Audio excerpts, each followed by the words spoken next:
आता महाराष्ट्र विधानसभेच्या निवडणुका आणि त्याची रणधुमाळी चालू आहे.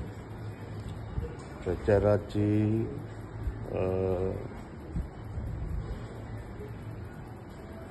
सर्व रणधुमाळी चालू असताना महायुतीच्या माध्यमातून महायुतीचा अधिकृत उमेदवार म्हणून कल्याण पश्चिम मतदारसंघात सुद्धा आपण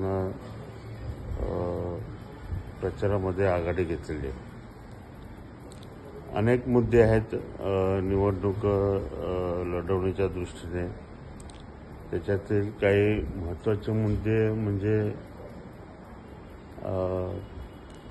ट्रॅफिकचा प्रश्न असेल, रस्त्यांच्या काँक्रिटीकरणाचा प्रश्न असेल, जेणेकरून तो खड्ड्यांचा विषय जो आहे तो प्रत्येक वर्षी गाजत असतो.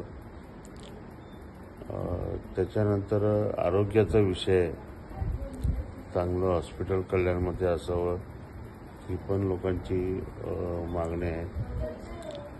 आणि या सर्व गोष्टी थोड्याफार प्रमाणात सुटलेल्या आहेत, काही प्रमाणात बाकी आहेत.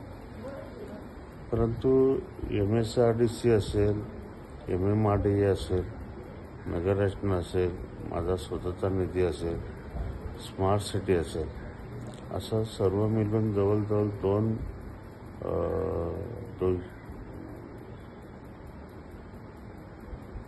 2,000 करोडचा निधी ह्या कल्याण पश्चिम भागासाठी आपण उपलब्ध केलेलं आहे.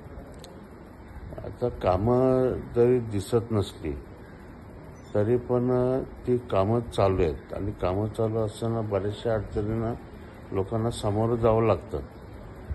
तर ही जी कामं आहेत ही पूर्णत्वास जोपर्यंत जात नाही तोपर्यंत ती झाली असं लोकांना दिसत नाही. म्हणजे त्याचे परिणाम जे आहेत ते दिसत नाही. परंतु पूर्ण झाल्यावरती ती कामं नक्कीच त्याचे परिणाम जाणवतील आणि स्वच्छ आणि सुंदर शहर, चांगलं डेव्हलप झालेलं शहर कल्याणकरांना बघायला मिळेल.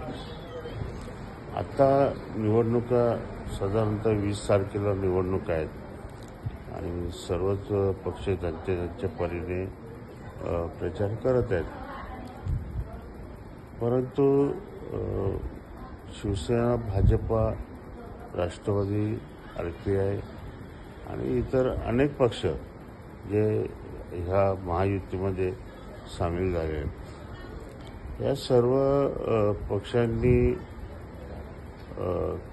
केलेली विकास कामं असतील किंवा ज्या योजना शासनाने मंजूर केलेल्या आहेत त्या योजना असतील, ह्या सर्वच्या बळावर ह्या निवडणुका लढवायला घेतलेल्या आहेत. आणि मग असं असताना जी कल्याणची पहिल्याची परिस्थिती होती ती बरीचशी परिस्थिती आता जवळजवळ बदललेली आहे. हे बदलत चाललेली आहे. बदललेली जरी नसली तरी बदलत चाललेली आहे. आणि मग अशा परिस्थितीमध्ये ह्या रणधुमाळीमध्ये महायुतीने स्वतःचं अस्तित्व हे वरच्या क्रमांकावर ठेवलेलं आहे. कारण बंडखोरीची जी शक्यता विरोधकांना होती ती बंडखोरी बऱ्याचशा अंशी शमलेली आहे. त्यामुळे आता महायुती पूर्ण ताकदीने याच्यामध्ये उतरेल आणि पूर्ण ताकदीने जिंकण्याचा प्रयत्न करेल आणि जिंकणारच. शेवटचं तुम्हाला सांगतो, शेवटी महायुतीचाच विजय होणार. इथे व्होट जिहाद सारखा किती परिणाम होऊ शकतो? कसं, कल्याण हे कॉस्मोपॉलिटन शहर आहे. त्यामुळे इथे तसं काय जातीभेद वगैरे असं काही मानत नाही. ठीक आहे, एखादी घटना होऊन गेली त्याच्यानंतर कल्याण हे तसं सर्व लोक एकत्र गुण्यागोविंदाने नांदतात. सर्व लोक त्यांचे व्यवहार व्यवस्थितपणे सांभाळतात.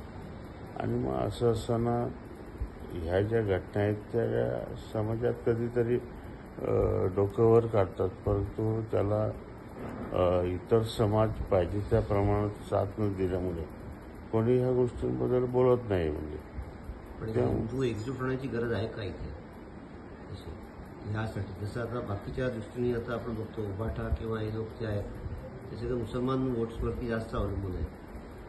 तसं इथे आपल्याला सुद्धा हिंदू एकजूट व्हायला पाहिजे असं काही का वाटत?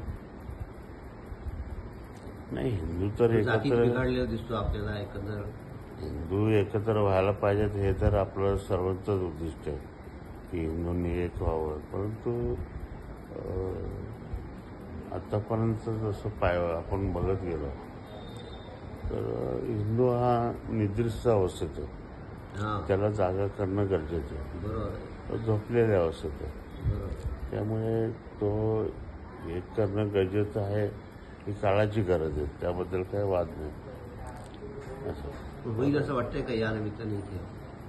तर ह्या वेळेला असं बऱ्याचशा प्रमाणात असं म्हणजे त्यांनी विरोधकांनीच निर्माण केलेलं आहे हां, की आमच्याकडं मुस्लिम मतं एक गट्टा पडणार आहेत. हां, म्हणजे त्यांची जर 100 मतं असेल तर आम्हाला 100 मतं पडणार आहेत. हां, हा जो त्यांचा कॉन्फिडन्स आहे त्याच्यामुळे मग हिंदू थोडे खवळलेले आहेत हां, की जर तुम्ही मुसलमान मतांच्या पाठिंब्यावर निवडून येणार तर आम्ही पण आमची मतं मग महायुतीच्या पाड्यात टाकणार हां. आणि सर्व हिंदू एकवटणार.